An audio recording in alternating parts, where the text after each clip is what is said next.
5 नवंबर को हमारे देश भारत के सियासी आसमान में एक हाइड्रोजन बम फूटा।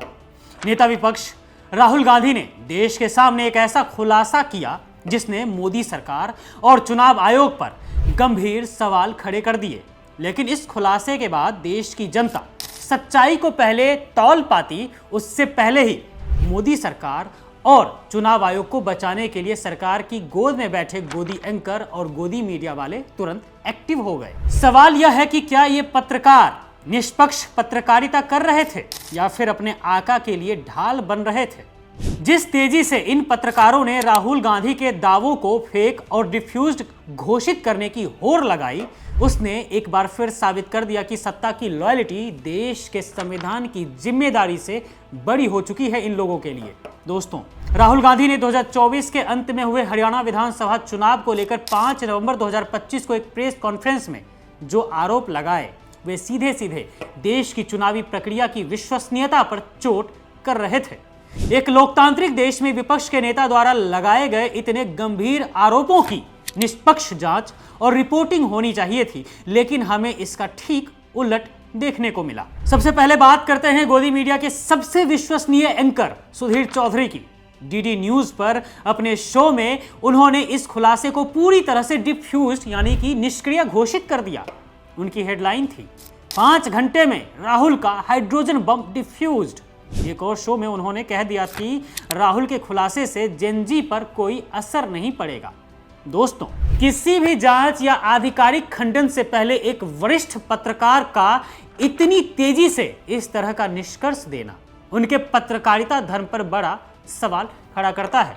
अब कहें भी क्या, इनसे उम्मीद भी क्या ही की जा सकती है। मोदी सरकार के आने के बाद से ही इन्होंने पत्रकारिता धर्म को बेच दिया है और सत्ता के दिए चूरन चाटने लगे हैं। ये तो हुए सुधीर चौधरी। अब बात करते हैं रजत शर्मा की। रजत शर्मा ने तो इस खुलासे को ही फेक करार देने के लिए एक बेहद अजीबोगरीब तर्क का सहारा लिया। उन्होंने ट्वीट किया कि राहुल गांधी का यह खुलासा विश्वसनीय नहीं है क्योंकि उनकी लीडरशिप में कांग्रेस चुनावों में बुरा प्रदर्शन कर रही है। पत्रकारिता में यह कोई पैमाना नहीं होता कि अगर कोई नेता चुनाव हार रहा है तो उसके लगाए गए गंभीर आरोप भी झूठे हों। और कांग्रेस चुनाव हार भी क्यों रही है और बीजेपी जीत क्यों रही है, पूरे देश को भी तो मालूम हो ही गया ना अब राहुल गांधी के वोट चोरी वाले खुलासे के बाद। तो दोस्तों, रजत शर्मा का यह तर्क सीधे तौर पर उनके पक्षपातपूर्ण रवैये को दिखाता है। शायद रजत जी भूल गए कि लोकसभा चुनाव में क्या परिणाम आए थे, कैसे उनके आका 56 इंच के सीने से सीधे बैसाखी के सहारे पर आ गए थे। दोस्तों, ऐसा भी नहीं है कि सिर्फ सुधीर चौधरी या फिर रजत शर्मा ही अपने आका को बचाने की कोशिश कर रहे हैं, कुछ गोदी एंकर और भी हैं। इसमें एक और जनाब हैं जो झूठ तो इतना बोलते हैं कि क्या ही कहें। ये 2 कदम और आगे ही रहते हैं बाकियों से। नाम है सुशांत सिन्हा।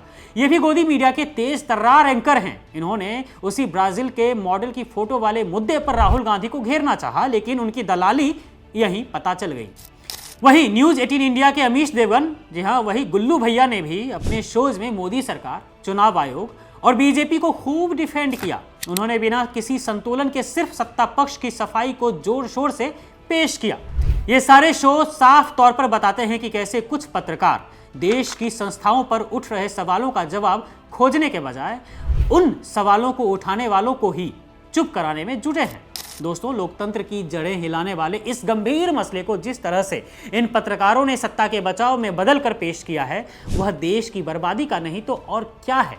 ये लोग मोदी सरकार के साथ मिलकर संविधान का सत्यानाश कर रहे हैं, शायद कर भी चुके हैं। सवाल यह है कि ये पत्रकार किसके प्रति जवाबदेह हैं, देश के संविधान के प्रति या फिर सत्ता के गलियारों के प्रति? क्योंकि लग तो साफ रहा है कि ये लोग सत्ता के गलियारों के प्रति ही ईमानदार हैं, देश के प्रति नहीं।